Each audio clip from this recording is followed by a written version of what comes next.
ಮಾನ್ಯ ಗ್ರಾಮೀಣಾಭಿವೃದ್ಧಿ ಮತ್ತು ಪಂಚಾಯತ್ ರಾಜ್, ಮಾಹಿತಿ ತಂತ್ರಜ್ಞಾನ ಮತ್ತು ಜೈವಿಕ ತಂತ್ರಜ್ಞಾನ ಸಚಿವರ ಹತ್ರ ಕೇಳಿದ್ದೇನೆ. ಉತ್ತರವನ್ನು ಒದಗಿಸಲಾಗಿದೆ ಅಧ್ಯಕ್ಷ. ಮಾನ್ಯ ಸಭಾಧ್ಯಕ್ಷರೇ, ಉತ್ತರವನ್ನು ಒದಗಿಸಿದ್ದಾರೆ. ಇದರಲ್ಲಿ ವಾಣಿಜ್ಯ ಕಚೇರಿ ಟೆಕ್ ಪಾರ್ಕ್ ಏನಿದೆ ಅದಕ್ಕೆ ನೀವು 30 years ಲೀಸ್ ಪೀರಿಯಡ್ ಅಂತ ಹಾಕಿದ್ರಿ. ಆ್ಯಕ್ಚುಲಿ 29 years ವಾಟ್ ಎವರ್, ಅದು ಪುನಃ ಬಿಡ್ಡಿಂಗ್ ಆಗ್ತದೆ. ಈಗ ಮಂಗಳೂರಿನಲ್ಲಿ ಮಾಡುವಾಗ ನೀವು 30 years ಕೊಟ್ಟು ಪುನಃ ಅದರ ಕಾಸ್ಟನ್ನು ರಿಕವರ್ ಮಾಡಲಿಕ್ಕೆ ಸ್ವಲ್ಪ ಕಷ್ಟ ಆಗ್ತದೆ ಇದರಲ್ಲಿ. ಯಾಕಂದರೆ ಇದರಲ್ಲಿ ರೆಂಟಲ್ ಪ್ರಾಬ್ಲಮ್ ಇದೆ ಸರ್. ನೀವು ರೆಂಟಲನ್ನು 54 rupees ಅಂತ ನಿಮ್ಮ ಬಿಡ್ಡಿಂಗ್ ಡಾಕ್ಯುಮೆಂಟಲ್ಲಿ ಇದೆ. 54 rupees, 54 rupees ಆ ಜಾಗದಲ್ಲಿ ನಿಮಗೆ ಅರೌಂಡ್ 40 ಹತ್ರ ಎವರೇಜ್ ಸಿಗ್ತದೆ. ಇದು ಎವರೇಜ್ ಮಾಡಲಿಲ್ಲ, ಎಲ್ಲೋ ಒಂದು ಕಡೆ 2 ಕಡೆ ನೋಡಿದ್ದಾರೆ ಸಿಟಿಯಲ್ಲಿ, ಅಲ್ಲಿ 55, 56 ಇದೆ, 54 ಅಂತ ಹಾಕಿದ್ದಾರೆ. ಇದು ಫೀಸಿಬಿಲಿಟಿ ಸ್ವಲ್ಪ ಕಮ್ಮಿ ಆಗ್ತದೆ. ಇದು 40 ಹತ್ರ ಬರ್ತದೆ ಆ್ಯಕ್ಚುಲಿ ರೆಂಟ್ ಕಮ್ಮಿ ಆದ ಕಾರಣ ನಿಮ್ಮದು ಲೀಸ್ ಪೀರಿಯಡು 30 years ಇದ್ದರೆ 30 years ರಿಕವರ್ ಆಗೋದಿಲ್ಲ. ನೀವು ಪುನಃ ಅದರಲ್ಲಿ ನಿಮ್ಮ ಉತ್ತರದಲ್ಲಿ ಕೊಟ್ಟಿದ್ರಿ, ಪುನಃ can be extended up to 30 more years ಅಂತ. ಈಗ 30 more years ಏನಾಗ್ತದೆ ಅಂತ ಹೇಳಿದರೆ, the first right of refusal 29 years ಆದ ನಂತರ ನೀವು ಪುನಃ ಬಿಡ್ ಮಾಡ್ತೀರಿ ಅದನ್ನು. ಫಸ್ಟ್ ರೈಟ್ ಆಫ್ ರೆಫ್ಯೂಸಲ್ ಕನ್ಸೆಷನಿಯರಿಗೆ ಹೋಗ್ತದೆ, ಯಾರಿಗೆ ಬಿಲ್ಡ್ ಮಾಡಿದ್ದಾನೆ ಅವನಿಗೆ ಹೋಗ್ತದೆ. ಆದರೆ ದ ನ್ಯೂ ಬಿಡ್ಡರ್ 10% ಮಾತ್ರ of the less of the existing commission ಅಂತ ಕೊಟ್ಟರೆ, ಫಾರ್ ಎಕ್ಸಾಂಪಲ್ ಈ ಸೇಸ್ 12% or 11%, ಇವರಿಗೆ ಪ್ರಾಬ್ಲಮ್ ಆಗ್ತದಾಗ ಎಕ್ಸಿಸ್ಟಿಂಗ್ ಇದ್ದವರಿಗೆ. ನೀವು ಆ ಗ್ಯಾಪನ್ನು ಒಂದು 25% ವರೆಗೆ ಮಾಡಿದರೆ, ಯಾಕಂತ ಹೇಳಿದ್ರೆ ಫಸ್ಟ್ ಹೇಗೆ ನಾವು ಬಿಲ್ಡ್ ಮಾಡ್ತಾ ಇದ್ದೇವೆ, ಬಿಲ್ಡ್ ಮಾಡಿದಾಗ ಎಲ್ಲರೂ ಅವರು ಇನ್ವೆಸ್ಟ್ಮೆಂಟ್ ಮಾಡಿರ್ತಾರೆ. ಈಗ ಸೆಕೆಂಡ್ ಬಿಡ್ಡರ್ಗೆ ಇನ್ವೆಸ್ಟ್ಮೆಂಟ್ ಇಲ್ಲ, ಸೆಕೆಂಡ್ ಬಿಡ್ಡರ್ ಜಸ್ಟ್ ವಾಕ್ಸ್ ಇನ್, ಅವನು 10%, 11%, 12% ಕೊಡ್ತಾನೆ. ಇನ್ವೆಸ್ಟ್ ಮಾಡೋದಕ್ಕೆಲ್ಲ 30 ವರ್ಷ ಕೊಡೋದು. 30 ವರ್ಷ ಆದ ನಂತರ ಅವ ಪುನಃ 30 ವರ್ಷ ತಗೊಳ್ತಾನಲ್ಲ. ಈಗ ಬಂದವ, ನೀವು ಆ ಗ್ಯಾಪನ್ನು ಜಾಸ್ತಿ ಮಾಡಿ. ಆ ಬಂದವನಿಗೆ ಇದಿಲ್ಲ, ಏನು ಸಹ ಕಮಿಟ್ಮೆಂಟ್ ಇಲ್ಲ, ಹಿ has not done any investment. ಅವು ಸೀದಾ ಬರ್ತಾನೆ, ಇಲ್ಲಿ ಸೇ 11%, 12% ಜಾಸ್ತಿ ಕೊಡ್ತಾನೆ. ಸೊ ಅವರಿಗೆ ನೀವು ಆ ಗ್ಯಾಪನ್ನು ಸ್ವಲ್ಪ ಜಾಸ್ತಿ ಮಾಡಬೇಕಾದಂಥ ಅವಶ್ಯಕತೆ ಇದೆ. ಅರೌಂಡ್ 25% ಏನಾದರೂ ಆ ಹತ್ತಿರದಲ್ಲಿ. ಮತ್ತು ಎಸ್ಟಿಮೇಟೆಡ್ ಪ್ರಾಜೆಕ್ಟ್ ಕಾಸ್ಟು ನೀವು 135 crores ಅಂತ ಕೊಟ್ಟಿದ್ರಿ. 135 crores ನೀವು ಪರ್ಮಿಸಿಬಲ್ ಎಷ್ಟು ನಿಮಗೆ ಅಲ್ಲಿ ಸಿಗ್ತದೆ ಅದರಲ್ಲಿ 135 crore ಅಂತ ಹೇಳ್ಬೋದು. ಮಾತ್ರ ಅಲ್ಲಿ ಅದು ಅಗತ್ಯ ಇರಲಿಲ್ಲ ಅಲ್ಲಿ ಹಾಕೋದು. ಯಾಕಂತ ಹೇಳಿದರೆ, ಈಗ ಬಿಲ್ಡರು ಪರ್ಮಿಸಿಬಲ್ FIR ಕಟ್ಟಿದ್ರೆ ಅವನಿಗೆ ವರ್ಕೌಟ್ ಆಗೋದಿಲ್ಲ. ಅವನು ಪುನಃ ಪ್ರೀಮಿಯಂ TDR ಮತ್ತು FIR ತಗೊಂಡು ಪುನಃ ಬಿಲ್ಡ್ ಮಾಡ್ತಾನೆ. ಬಿಲ್ಡ್ ಮಾಡಿದಾಗ ದ ಸ್ಕ್ವೇರ್ ಫೀಟ್ ಜಾಸ್ತಿ ಆಗುವಂಥದ್ದು ಒಂದು ಸಾಧ್ಯತೆ ಇರ್ತದೆ. ಇದರಲ್ಲಿ ಪುನಃ ಮತ್ತೊಂದು ಸಮಸ್ಯೆ ಏನಂತ ಹೇಳಿದರೆ, ಬಿಲ್ಡರು ಪ್ರೀಮಿಯಂ FIR ಅನ್ನು ಬೈ ಮಾಡ್ತಾನೆ, TDR ಅನ್ನು ಬೈ ಮಾಡ್ತಾನೆ, ಬಿಲ್ಡ್ ಮಾಡಿದ ನಂತರ ಅವ ಪುನಃ ಬಿಲ್ಡ್ ಮಾಡಿದಂಥ ಎಕ್ಸ್ಟ್ರಾ ರೇಟಲ್ಲಿ ಸಹ 12% ಸರ್ಕಾರಕ್ಕೆ ಕೊಡಬೇಕಾಗ್ತದೆ. Otherwise also is to give 12% of the revenue, otherwise also. ಈಗ ಅವ ಪರ್ಚೇಸ್ ಮಾಡಿ ದುಡ್ಡನ್ನು ಹಾಕಿ ಪ್ರೀಮಿಯಂ FIR TDR ಏನು ತಗೊಂಡಿದ್ದಾನೆ, ಅದ್ರ ಮೇಲೆ ಸಹ ಅವ 12% ಗೌರ್ಮೆಂಟಿಗೆ ಕೊಡ್ತಾನೆ. ಅವನಿಗೆ ಯಾವುದೇ ಕನ್ಸೆಷನ್ ಇದರಲ್ಲಿ ಸ್ವಲ್ಪ some kind of a concession should be given to him, because ಅವ ದುಡ್ಡು ತೊಗೊಂಡು ಮಾಡ್ತಾ ಇದ್ದಾನೆ ಅದನ್ನು. ಇದು ಎಕ್ಸ್ಟ್ರಾ ದುಡ್ಡು ಹಾಕ್ತಾ ಇದ್ದಾನೆ. ಮತ್ತು ಕನ್ಸೆಷನ್ ಪೀರಿಯಡ್, ಇದು ಬಿಲ್ಡಿಂಗ್ ಟೈಮು 36 months ಅಂತ ಕೊಟ್ಟಿದ್ದಾರೆ for provided for the construction. Even if additional areas are construction 36 months. 36 months ಈ ರೆಂಟ್ ಕೊಡೋದು 12% ಟೋಟಲ್ ರೆವಿನ್ಯೂಯಿಂದ ಆ್ಯನ್ಯುವಲ್ ಪೇಮೆಂಟ್ ಅವ ಮಾಡಬೇಕಾಗಿದೆ. ಆ್ಯನ್ಯುವಲ್ ಪೇಮೆಂಟು ಕನ್ಸ್ಟ್ರಕ್ಷನ್ ಪೀರಿಯಡಲ್ಲಿ ಅವನಿಗೆ ಆ್ಯನ್ಯುವಲ್ ಪೇಮೆಂಟಲ್ಲಿ ರಿಯಾಯಿತಿ ಕೊಡಲಿಲ್ಲ. ಬೇರೆ ಎಲ್ಲ ಸ್ಟ್ರಕ್ಚರ್ಸ್ ಬಿಲ್ಡ್ ಮಾಡುವಾಗ ಆ್ಯನ್ಯುವಲ್ ಪೇಮೆಂಟಿಗೆ ಕನ್ಸ್ಟ್ರಕ್ಷನ್ ಟೈಮಲ್ಲಿ 36 months ಸಾಕಾಗಲಿಕ್ಕಿಲ್ಲ, 36 monthsಗೆ ಒಂದು ರಿಯಾಯಿತಿ ಕೊಡ್ತಾರೆ. ಇದರಲ್ಲಿ ಯಾವುದೇ ರಿಯಾಯಿತಿಯನ್ನು ಕೊಡಲಿಲ್ಲ. Next deposit specified more than 50% of the land value ನಾವು ಡೆಪಾಸಿಟನ್ನು ಕೇಳ್ತಾ ಇದ್ದೇವೆ. ಇದರಲ್ಲಿ ಲ್ಯಾಂಡ್ ಕನ್ಸ್ಟ್ರಕ್ಷನ್ ಮಾಡುವಂಥ ವ್ಯಕ್ತಿ ಯಾರು ಬರ್ತಾನೆ ಕನ್ಸ್ಟ್ರಕ್ಟರ್, ಅವನಿಗೆ ಬ್ಯಾಂಕ್ ಲೋನ್ ಸಿಕ್ಕುವುದಿಲ್ಲ. Is not going to get any bank loan. ಇದು ಗೌರ್ಮೆಂಟ್ ಪ್ರಾಪರ್ಟಿ. ಅದರ ಮೇಲೆ ಅವ 50% ಡೆಪಾಸಿಟ್ ಇಡಬೇಕಾಗ್ತದೆ. ಅಧ್ಯಕ್ಷರೇ, ಇಂಪಾರ್ಟೆಂಟ್ ವಿಷಯ ಮಾತಾಡ್ತಿದ್ದಾರೆ, ಯಾಕೆ ನೀವು ಮಾತಾಡಬಡಿಸ್ತೀರಿ? ಅವ್ರು ತಪ್ಪು ಹೇಳಿದ್ರ? ಸರ್ ಇದು ಸ್ವಲ್ಪ ಅನ್ವಯಬಲ್ ಆಗ್ತದೆ ಸರ್.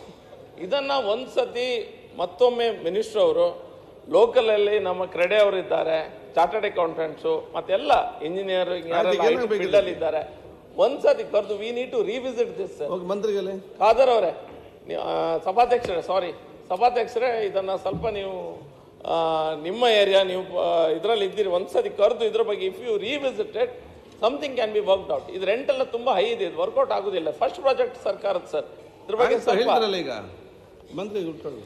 ಮಾನ್ಯ ಅಧ್ಯಕ್ಷರೇ, ಈ ಪಾರ್ಕನ್ನು ನಾವು ಮಂಗಳೂರಿನಲ್ಲಿ ಮಾಡಬೇಕು ಅಂದಾಗ ಭಾಳ ಸೂಕ್ಷ್ಮವಾಗಿ ಎಲ್ಲ ಸ್ಟೇಕ್ ಹೋಲ್ಡರ್ಸ್ ಅವ್ರ ಜೊತೆ ಚರ್ಚೆ ಮಾಡಿರೋದು. ಟು ಬಿ ಆನೆಸ್ಟ್ ಅಧ್ಯಕ್ಷರೇ, ನಾವು ಒಂದು ಹೊಸ ಕಾರ್ಯಕ್ರಮವನ್ನು ನಾವು ಮಾಡಿದ್ದೀವಿ, ಲೀಪ್ ಪ್ರೋಗ್ರಾಮ್ ಅಂತ. ಭರತ್ ಶೆಟ್ಟಿ ಅವರಿಗೆ ಗೊತ್ತಿದೆ, ಯಾಕಂದರೆ ಮಂಗಳೂರಿನಲ್ಲಿ ನಾನೇ ಹೋಗಿ ಖುದ್ದಾಗಿ ಅಲ್ಲಿ ಭೇಟಿಯಾಗಿ ಎಲ್ಲ ಸ್ಟೇಕ್ ಹೋಲ್ಡರ್ಸ್ ಜೊತೆ ಮಾತನಾಡಿದೆ. IT ಕಂಪನೀಸ್ ಜೊತೆ ಮಾತಾಡಿದೆ, ಎಜುಕೇಷನಲ್ ಇನ್ಸ್ಟಿಟ್ಯೂಷನ್ಸ್ ಜೊತೆ ಮಾತನಾಡಿದೆ, ನಮ್ಮ ಸೆಂಟರ್ಸ್ ಆಫ್ ಎಕ್ಸಲೆನ್ಸ್ ಯಾರಿದ್ದಾರೆ ಅವ್ರ ಹತ್ರ ಮಾತನಾಡಿದೆ, ಅವ್ರು ಹೇಳ್ದಂಗೆ ಕ್ರೆಡೈ ಅವ್ರ ಹತ್ರ ಮಾತಾಡಿದೆ, ಮತ್ತು ಅವರ ಕನ್ಸಾರ್ಷಿಯಮ್ ಒಂದು ಮಾಡ್ಕೊಂಡಿದ್ದಾರೆ ಅಧ್ಯಕ್ಷರೇ, ಎಲ್ಲರೂ ಬಿಸ್ನೆಸ್ ಮ್ಯಾನ್ ಸೇರ್ಕೊಂಡು ಅವ್ರ ಜೊತೆ ಮಾತನಾಡಿದ್ಮೇಲೆ ಇದು 2 ಸರಿ ಪರಿಷ್ಕರಣೆ ಆದಮೇಲೆ ಈ ಟೆಂಡರ್ ಡಾಕ್ಯುಮೆಂಟನ್ನು ನಾವು ಫ್ಲೋಟ್ ಮಾಡಿರೋದು. ಇದು ಸುಮ್ಮನೆ ಹಾಗೆ ನಾವು ಮಾಡಿಲ್ಲ. V have consulted everybody including CREDAI sir. ಆಮೇಲೆ ತಮಗೂ ಕೂಡ ನಾವು ನಾವು ಮಾಡಿರೋದು, ತಾವಾಗಿರ್ಬೋದು ಮತ್ತು ನಮ್ಮ ಉಳಿದ ಶಾಸಕರಿಗೂ ಕೂಡ ನಾವು ಮಾಡಿರೋದು. ಅವರು ಏನೇನು ಪ್ರಶ್ನೆಗಳು ಎತ್ತಿದ್ದಾರೆ ಅಧ್ಯಕ್ಷರೇ, for a mature market I partially agree sir. Mature ಮಾರ್ಕೆಟಿಗೆ ನೀವು ಹೇಳೋದೆಲ್ಲ ನಾನು ಸ್ವಲ್ಪ ಒಪ್ಕೋಬೋದು. ಆದರೆ ನಾವು ಇದು local economic acceleration programme, leap programme ಅಂತ ಮಾಡ್ತಾ ಇದ್ದೀವಿ. ಅಂದರೆ ಬಿಯಾಂಡ್ ಬೆಂಗಳೂರು ನಮಗೆ ಬಂಡವಾಳ ಆಗಬೇಕು, ಎಸ್ಪೆಷಲಿ ನಮ್ಮ ಎಲೆಕ್ಟ್ರಾನಿಕ್ಸು IT ಆ್ಯಂಡ್ BTನಲ್ಲಿ ಅಂತ ನಾವು ಒಂದು ಪ್ರೋಗ್ರಾಮ್ ಹಾಕ್ಕೊಂಡಿದ್ದೀವಿ ಅಧ್ಯಕ್ಷೆ. ಅದಕ್ಕೆ ಭಾಳ ಉತ್ತಮವಾದಂಥ ಪ್ರತಿಕ್ರಿಯೆ ಸಿಗ್ತಾ ಇದೆ. ಇಲ್ಲಿ Manipal, Udupi and Mangaluru sir, it is considered as a cluster. Mangaluru will act as a hub and spoke model for Udupi and Manipal sir. ಹಾಗೆ ಹುಬ್ಳಿ, ಬೆಳಗಾವಿ, ಧಾರವಾಡ, ಕಲಬುರಗಿ, ಬೆಳ್ಳಾರಿನಲ್ಲೂ, ಮೈಸೂರು ಎಲ್ಲ ಕಡೆ ಮಾಡ್ತಾ ಇದ್ದೀವಿ ಅಧ್ಯಕ್ಷರೇ. ಮಂಗಳೂರಿನಲ್ಲಿ ಸಾಕಷ್ಟು ಪೊಟೆನ್ಷಿಯಲ್ ಇದೆ. ಇದು ಲ್ಯಾಂಡ್ ನಮ್ದಿರೋದ್ರಿಂದ ಫಸ್ಟ್ ಮೂವರ್ ಅಡ್ವಾಂಟೇಜ್ ನಾವು ಕೊಡಲೇಬೇಕಾಗುತ್ತೆ ಸರ್. ಸ್ವಲ್ಪ ಸರ್ಕಾರಕ್ಕೆ ಲಾಭ ಆಗಲಿಲ್ಲ ಅಂದ್ರೂ ಕೂಡ we have to ensure we take that leap of faith. ನೀವು ಹೇಳ್ದಂಗೆ ನಾವು ಲ್ಯಾಂಡ್ ಕೊಡ್ತಾ ಇದ್ದೀವಿ, ಯಾರು ನಿಮ್ಮ ಪ್ರೈವೇಟ್ ಇನ್ವೆಸ್ಟರ್ ಅವ್ರು ಬಂದು ಅವ್ರು ಬಿಲ್ಡಿಂಗ್ ಮಾಡ್ತಾ ಇದ್ದಾರೆ, ಅವರು ಹಾಗೆ ಬರ್ತಾ ಇಲ್ಲ. ಅವರು ಯಾರು ಕೂಡ they are not into welfare, they are into profit only. So ಆದ್ದರಿಂದ ನಾವು ಕೂಡ ಅವ್ರಿಗೆ ಸಹಕಾರ ಮಾಡ್ತಾ ಇದ್ದೀವಿ. ಅವರಿಗೆ ಮಾರ್ಕೆಟ್ ಆಕ್ಸೆಸ್ ಪ್ರೋಗ್ರಾಮ್ನಲ್ಲಿ ನಾವು ಇನ್ಕ್ಲೂಡ್ ಮಾಡ್ತಾ ಇದ್ದೀವಿ, ಬಂಡವಾಳ ತರಲಿಕ್ಕೆ ನಾವು ಅವಕಾಶ ಮಾಡ್ತಾ ಇದ್ದೀವಿ.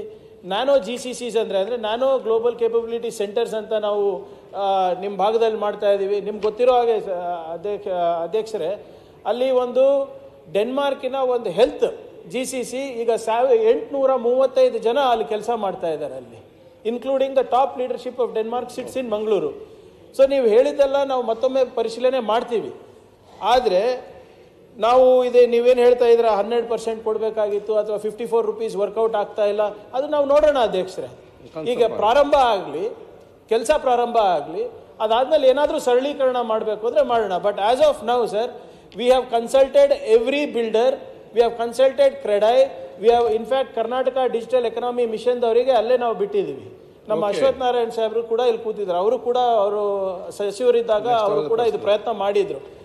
ಸೊ ಇವಾಗ ಎಲ್ಲ ಕನ್ಸಾರ್ಷಿಯಮು, ಇಂಡಸ್ಟ್ರಿ, GCC ಅವರು, ಕೆಡೆಮ್ ಅವರು ಮತ್ತು ಲೋಕಲ್ ಸ್ಟೇಕ್ ಹೋಲ್ಡರ್ಸ್ ಎಲ್ಲರೂ ಒಟ್ಟಿಗೆ ಇದನ್ನು ಮಾಡಿದ್ದೀವಿ. It is taken me 1 year sir. So we will try this sir. If there is any course correction that is required, ಅದನ್ನು ನಾವು ಮಾಡೋಣ ಸರ್. ಇಲ್ಲಿದ್ರೆ ನಾವು ನಮ್ದು ಇಂಟೆನ್ಷನ್ ಏನು ಸರ್, ಸರ್ಕಾರದ್ದು ಉದ್ಯೋಗ ಸೃಷ್ಟಿ ಆಗಬೇಕಲ್ಲಿ, ಅಲ್ಲಿ ನಮಗೆ ಬಂಡವಾಳ ಬರಬೇಕು. ಇದನ್ನ ಎಕ್ಸಾಂಪಲ್ ಮಾಡಿಬಿಟ್ಟು ನಾವು ಉಡುಪಿ, ಮಣಿಪಾಲ್ನಲ್ಲೂ ಮಾಡ್ತಾ ಇದ್ದೀವಿ ಸರ್. ಈಗಾಗಲೇ ಮತ್ತೆ ಮೊನ್ನೆ centre of excellence for aqua marine ನಾವು ಪ್ರಾರಂಭ ಮಾಡಿದ್ದೀವಿ. ಸಭಾಧ್ಯಕ್ಷರೇ, ಈಗ ನಾನು ಕೇಳಿದ ಪ್ರಶ್ನೆ ಬೇರೆ, ನನ್ನ ಡೌಟ್ಸೇ ಬೇರೆ, ಮಂತ್ರಿಗಳ ಹತ್ರ ಕೇಳಿದ್ದು. ನಾನು ಹೇಳಿದ್ದೇನಂತ ಹೇಳಿದ್ರೆ, what model you have given here, ಅವ್ರು ಹೇಳಿದ್ರು ಮತ್ತೆ ಕೆಚಲ್ಲಿ ಕೂತ್ಕೊಂಡು ಅದ್ರ ಬಗ್ಗೆ ಮಾತಾಡುವ ಟೆಕ್ನಿಕಲ್. ಇದನ್ನ ಈಗ ಒಂದ್ಸತಿ ಕೆಲಸ ಶುರುವಾಗ್ಲಿ ಹೇಳಿದ್ರಲ್ಲ, ಬಿಡ್ಡರ್ಸ್ ಈ ರೀತಿಯನ್ನು ಕೊಟ್ಟಾಗ ಈ ರೀತಿಯ ಡಿಸಾರ್ಡರ್ ಇರುವಂತ ಸಮಯದಲ್ಲಿ ಬಿಡ್ಡರ್ಸ್ ಹಿಂದೆ ಮುಂದೆ ನೋಡ್ತಾರೆ. ಅಲ್ಲ, ಅವ್ರು ಮಾತಾಡ್ತಾ ಹೇಳಿದಾರಲ್ಲ. ಈಗ ಟ್ರಾನ್ಸಾಕ್ಷನ್ ಅಡ್ವೈಸರ್ ಅವ್ರಿಗೆ ಮುಂದೆ ಮಾಡ್ಬಿಟ್ಟೆ ಬಿಡ್ಡರ್ಸ್ ಅವರಿಗೆಲ್ಲ ಮಾತಾಡ್ಬಿಟ್ಟೆ ಇದು ಮಾಡಿರೋದು ಸರ್. ಅಕಸ್ಮಾತ್ ಏನಾದ್ರೂ ನಿಮ್ಗೆ ಅನಿಸಿದ್ರೆ ಇದು ಪ್ರಾಜೆಕ್ಟ್ ಟೇಕ್ ಆಫ್ ಆಗ್ತಾ ಇಲ್ಲ ಅಂದ್ರೆ ವಿ ವಿಲ್ ಡೆಫಿನೆಟ್ಲಿ ರಿವಿಸಿಟ್. ಒಂದು ಪೂರಕ ಅಧ್ಯಕ್ಷರೇ, ಈಗ ಏನಾಗಿದೆ ಅಂತ ಹೇಳಿದ್ರೆ ನಾನು ಎಲ್ಲರ ಹತ್ರ ಪುನಃ ಮಾತಾಡಿದ್ದೇನೆ. ಅವರು ಡಿಸ್ಕಸ್ ಆಗಿದೆ, they have spoken to them, ಮಾತಾಡಿದ್ದಾರೆ. ಆದ್ರೆ ಅವ್ರು ಏನ್ ಹೇಳಿದ್ದಾರೆ ಯಾವ್ದಂತ ಇಂಪ್ಲಿಮೆಂಟ್ ಮಾಡ್ಲಿಲ್ಲ. ಅದು ಬಂದು ಮಾತಾಡ್ಲಿ. ಈಗ ನಿಮ್ಮ ಪುನಃ ನೀವು ಬಿಡ್ ಹಾಕಿ ಆಗಿದೆ. ಈಗ ವಾಟ್ಸ್ ದ ಕ್ವಶನ್ ನಾವು? ಈಗ ಸರ್, ಈಗ ಡಿಸೆಂಬರ್ 15ನೇ ತಾರೀಕು ಬಿಡ್ ಓಪನ್ ಆಗ್ತಾ ಇದೆ, ನೋಡೋಣ. ಅದ್ರಲ್ಲಿ ಏನಾದ್ರೂ ನಿಮ್ಮ ಅನುಕೂಲದ ಪ್ರಕಾರ ಆಗಿಲ್ಲ ಅಂದ್ರೆ we will change sir. We are government, we are here to work for you. ನಮ್ದು ಬಂಡವಾಳ ಬರಬೇಕು, ಉದ್ಯೋಗ ಸೃಷ್ಟಿ ಮಾಡ್ಬೇಕಂತಾನೆ ಇದೆ. ಈಗ ಅಲ್ಲಿ ಒಂದು ಒಳ್ಳೆ ಪಾರ್ಕ್ ಆದ್ರೆ ಹೆಸರು ಯಾರಿಗೆ ಬರ್ತದೆ? ಸರ್ಕಾರಕ್ಕೆ ಬರ್ತದೆ, ನಮಗೆ ಬರ್ತದೆ. ಅಂಡ್ ನಾನಂತೂ ನಿಮ್ಗೆ ಹೇಳಿದ್ದೀನಿ, ನಮ್ಮ ವೇದವ್ಯಾಸ್ ಅವರಿಗೆ ಹೇಳಿದ್ದೀನಿ, we are ready to cooperate with anything that you suggest. ನೀವು ಅವ್ರ ಜೊತೆ ಇದ್ದೀರಿ, ಅವ್ರು ನಿಮ್ಮ ಜೊತೆ ಇದ್ದೀರಿ, ಇಬ್ಬರು ನನ್ನ ಜೊತೆ ಇದ್ದೀರಿ. ಮಾತಾಡಿ ಆಫೀಸಲ್ಲಿ ಮಾತಾಡಿ. ಒಂದು ನಿಮಿಷ. We want you to succeed. Okay, ಆಯ್ತು ಭರತ್. ಮಾನ್ಯ ಅಧ್ಯಕ್ಷರೇ, ಅವರಿಗೆ ಮತ್ತೊಮ್ಮೆ ಕರೆಸಿ ಬಿಡ್ ಇದು ಡಿಸೆಂಬರ್ 15 ಮುಗಿಲಿ ಸರ್. ಅದಾದ್ಮೇಲೆ ಏನಾಗುತ್ತೆ, ಬಿಡ್ ಅಲ್ಲಿ ಏನ್ ಓಪನ್ ಆಗುತ್ತೆ ನೋಡೋಣ. ಅದಾದ್ಮೇಲೆ ನಿಮ್ ಜೊತೆ ಚರ್ಚೆ ಮಾಡಿ. Ultimately sir, you should drive this project, not me. 100%. Once after 15th we will sit again. Minister, we will call a meeting on that. ಅಧ್ಯಕ್ಷ ಒಂದು ನಿಮಿಷ. ಮಂತ್ರಿಗಳು ಹೇಳಿದ್ದಕ್ಕೆ, ಭರತ್ ಶೆಟ್ಟಿ ಹೇಳಿದ್ದಕ್ಕೆ ಪೂರಕವಾಗಿ ಪ್ರೈವೇಟ್ ಪ್ಲೇಯರ್ಸ್ ಅವರು ಕೂಡ ಇದನ್ನ ಈ ರೀತಿಯ ಪ್ರಾರಂಭ ಮಾಡಿದೆ. ಬಂಜಾರ ಪ್ರಕಾಶ್ ಶೆಟ್ಟಿ ಅವರು 100 acres ಅಲ್ಲಿ ಪ್ರಾರಂಭ ಮಾಡ್ತಾ ಇದ್ದಾರೆ. So when they are giving in lesser, you government can't compete with that. That's why Bharat Shetty ಹೇಳಿದ್ ಸರಿ ಇದೆ. ನೀವು ಕೊಡುವಾಗಲೇ ಅದನ್ನ ಸರಿಯಾದ ರೀತಿಯಲ್ಲಿ ಕೊಟ್ಟರೆ ಒಳ್ಳೆಯದು. ಸರ್, ಒಂದು ಕ್ಲಾರಿಫಿಕೇಶನ್ ಕೊಟ್ಬಿಡ್ತೀನಿ. ಕಾಮತ್ ಅವರೇ, ನಾವು ಬರೇ ಒಂದು ಪ್ರೈವೇಟ್ ಪ್ಲೇಯರಿಗೆ ಮಾತಾಡ್ತಾ ಇಲ್ಲ, ಅದನ್ನು ಮಂಗಳೂರದವರಿಗೆ. ವಾಟ್ ಈಸ್ ಸೇಯಿಂಗ್ ಈಸ್, ಈಗ ನೀವೊಂದು ಫಾರ್ಮೆಟ್ ಮಾಡಿದ್ದೀರಿ, ಮೀನ್ಟೈಮಲ್ಲಿ ಪ್ರೈವೇಟ್ ಬಂದು IT ಪಾರ್ಕ್ ಮಾಡ್ತಾ ಇದ್ದಾರೆ. ಅವ್ರಿಗಿಂತ ಕಡಿಮೆ ಕೊಡುವಾಗ ಇಲ್ಲಿಗೆ ಜನ ಬರುದಿಲ್ಲ, ಅಲ್ಲಿಗೆ ಹೋಗ್ತಾರೆ ಅಂತ. ಸರ್, ಇಲ್ಲಿಗೆ ಯಾಕೆ ಬರ್ತಾರೆ ಅಂದ್ರೆ ನಮ್ಮ ಪಾಲಿಸೀಸ್ ಮೇಲೆ ಬರ್ತಾರೆ. ಅದೇ ಸೊ ಇಫ್ ಯು ಆರ್, ಈಗ ನೀವು ಖಾಸಗಿ ಬಿಲ್ಡಿಂಗ್ ನಲ್ಲಿ ನೀವು ಯಾರಿಗಾನ ಹಾಕೋಬಹುದು, ನೋ ಪ್ರಾಬ್ಲಮ್. ಆದ್ರೆ ನಮ್ಮ ಬಿಲ್ಡಿಂಗ್ ನಲ್ಲಿ ಬಂದಾಗ, ನಮ್ಮ ಪಾರ್ಕ್ ನಲ್ಲಿ ಬಂದಾಗ ಯು ಗೆಟ್ ಸ್ಪೆಷಲ್ ಇನ್ಸೆಂಟಿವ್. ಅವರಿಗೆ ಸ್ಕಿಲ್ಲಿಂಗ್ ನಲ್ಲಿ ರಿಯಾಯಿತಿ ಸಿಗ್ತದೆ, ಸಬ್ಸಿಡೀಸ್ ಅಲ್ಲಿ ಸಿಗ್ತದೆ. Ultimately sir, we will relook if there is anything that is required. ಆಮೇಲೆ ನಾವೇ ಬಂಡವಾಳ ಈಗ ಯಾರೇ ಖಾಸಗಿ ಸಂಸ್ಥೆಗಳಲ್ಲಿ ಬಿಲ್ಡಿಂಗ್ ಮಾಡಿದ್ರು ನಮ್ಮ ಹತ್ರನೇ ಬರ್ತಾ ಇದಾರೆ, ಸರ್ ದಯವಿಟ್ಟು ನಮ್ಗೆ IT ಕಂಪನಿಗಳಿಗೆ ನಮ್ ಪರಿಚಯ ಮಾಡ್ಕೊಡಿ ಅಂತ. ನಾವೇ ಮಾಡ್ತಾ ಇರೋದು, ಆ ಕೆಲಸನೂ ನಾವೇ ಮಾಡ್ತಾ ಇರೋದು. ಫಸ್ಟ್ ನಮ್ಮ ಮೀಟಿಂಗ್. ಅಶೋಕ್ ನಾರಾಯಣ್. ಸನ್ಮಾನ್ಯ ಸಚಿವರನ್ನ ಪ್ರಶ್ನೆ ಕೇಳ ಬಯಸುತ್ತೇನೆ ಸಭಾಧ್ಯಕ್ಷರೇ.